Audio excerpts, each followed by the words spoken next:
This video is part of the ComMEATted project, committed to the responsible development of meat replacement products and practices.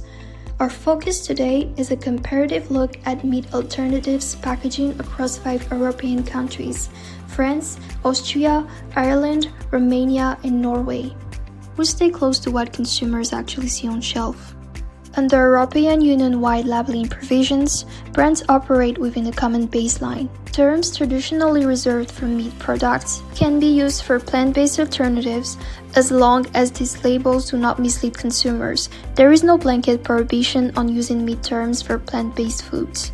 In fact, on 4 October 2024, the Court of Justice of the European Union ruled that a member state may not prohibit the use of terms traditionally associated with product of animal origin to designate product containing vegetable proteins. As a result, actual packaging still varies by country and by brand. That's why we compare what appears in practice: the wording, the imagery, the logos. Why does this matter? Because a few words, burger, vegan, plant-based, or a single logo can anchor expectations, reduce confusion, and even shift who tries the product first. Here's how we build a dataset. First, we map the applicable regulations in the European Union level and in each country. Then we assemble the photocorpus of real package images and we drew a working sample of 190 products for detailed analyzing. The role pool was uneven. For example, France had far more images than Romania, so to keep the comparison fair, we used a proportional selection without letting any one market dominate the stats. The split is 50 images for France, 40 for Austria, 40 for Ireland, 30 for Norway, and 30 for Romania. And all products are exclusively plant-based alternatives. To keep the analysis consistent, every product goes into a 9-column comparison table: image and number, product type and brand, original product name, English translation of the name, the logos, the trust indicators, could be those short phrases that aim to reassure the consumer, and an explicit link to meat flag to tell if the pack name a meat term or show meat imagery. Basically, everything visible on the packaging. With that method, we're ready to explore what the pack actually say, how names and... Let's dive into the comparison. Let's take a look at the statistics. Meat terms, counting items named with a meat lexicon to capture how closely a product positions itself to conventional meat. Official logos, to see the share of packs carrying third-party or official marks versus packed without a third-party logo. And most interestingly, the reference and tone where two lenses are combined, the type of link to meat, and the neutral or activist or seductive categorization. Starting with meat terms. Meat terms like burger, sausage, meatballs, nuggets, mince, steak, or schnitzel are not random words on pack. They map into recognized technical families that shape consumer expectation and labeling practice. We can see some examples on screen. This indicator is useful for risk management and translation coherence. Higher use of meat lexicon can speed comprehension but may increase confusion risk if the surrounding context is weak. Conversely, lower use may reduce that risk but can leave the products less anchored for first-time buyers. Looking at the stats, the predominance of burger in certain countries like Ireland and Romania could indicate that this form serves as an anchor for positioning analogs in relation to meat codes that are the most familiar to the general public. The weight of sausages in Romania could express a cultural proximity to the sausage and cold cuts register, facilitating the analogy in terms of taste and use without having to multiply over formats. The visible presence of meatballs in France could indicate a preference for minced meat preparation suitable for everyday dishes. The occurrences of schnitzel in Austria, Norway, and Romania could reflect the deep roots of these braided cutlet formats in these cultures, and therefore a more natural analogy than other forms. The significant share of nuggets could indicate a family snack format, useful for entry-level products and children's consumption, without being the core of the portfolio. The low levels of steak could suggest that direct comparison with whole cuts is less sought after than analogy via mince preparation, which are more sensory-friendly of the portfolio. The low levels of steak could suggest that direct comparison with whole cuts is less sought after than analogy via mince preparations. Let's talk about the logos. Unpacked logos act as quick signals for hard-to-check attributes at purchase, such as nutrition quality, vegetarian or vegan suitability, organic status, or broader responsibility claims. Logos cover a governance spectrum: public or official schemes, third-party certification, and retailer or brand marks, each with rules, style guides, and often audits or controls.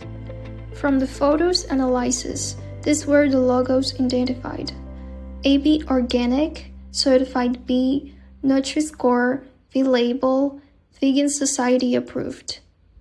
Looking at the stats, it shows distinct profiles.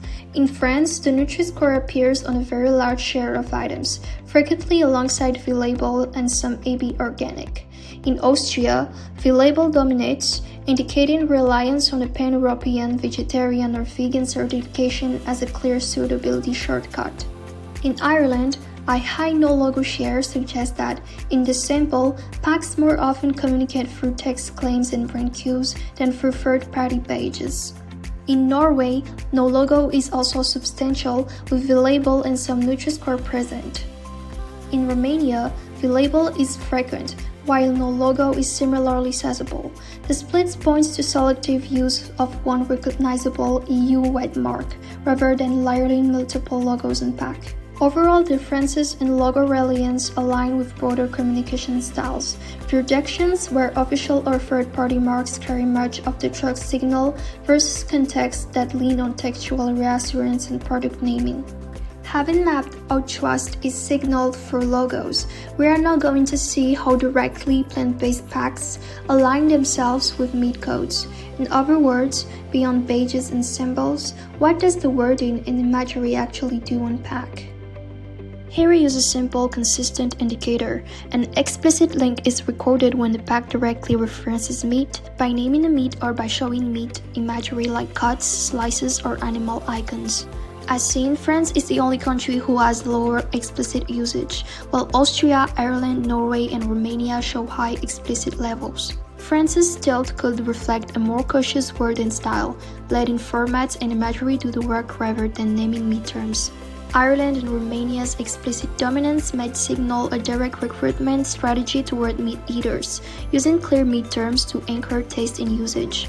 Austria follows the same say it plainly approach. This could be about shelf clarity in categories where consumers expect the meat reference up front. Norway sits midway. Explicit is the norm, but the rest suggests brands make direct references with softer cues depending on product and positioning. Across markets, choosing explicit wording may help set clear expectation and speed shelf decisions.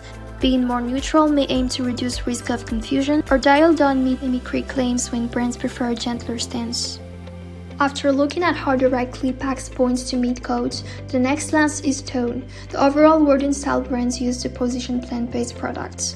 This reading uses three practical buckets: neutral for descriptive terms with no ideological stance and no direct meat evocations, militant for identity or value-forward terms like vegan, plant-based, meat-free, often linked to ethical or environmental positioning, and seductive for borrowings from the meat lexicon to reassure or attract habitual meat eaters.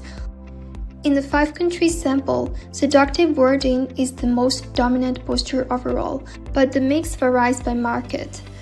In Romania and Norway, there is a high seductive share. Packs lean on meat-coded anchors, suggesting a strategy to reassure habitual meat eaters and speed recognition. Neutral wording is limited. Austria is also seductive-led, with schnitzel and burger cues providing immediate category fit. Militant and neutral play supporting roles. In Ireland, a 2-track profile, seductive remained the largest slice, while militant is comparatively high. This split is consistent with an offer targeting both familiarity and values. The most diversified mix is in France. Seductive is strong but balanced by neutral and moderate militant share. This aligns with the earlier implicit leaning patterns and with logo-rich packs that can carry reassurance without always naming meat directly.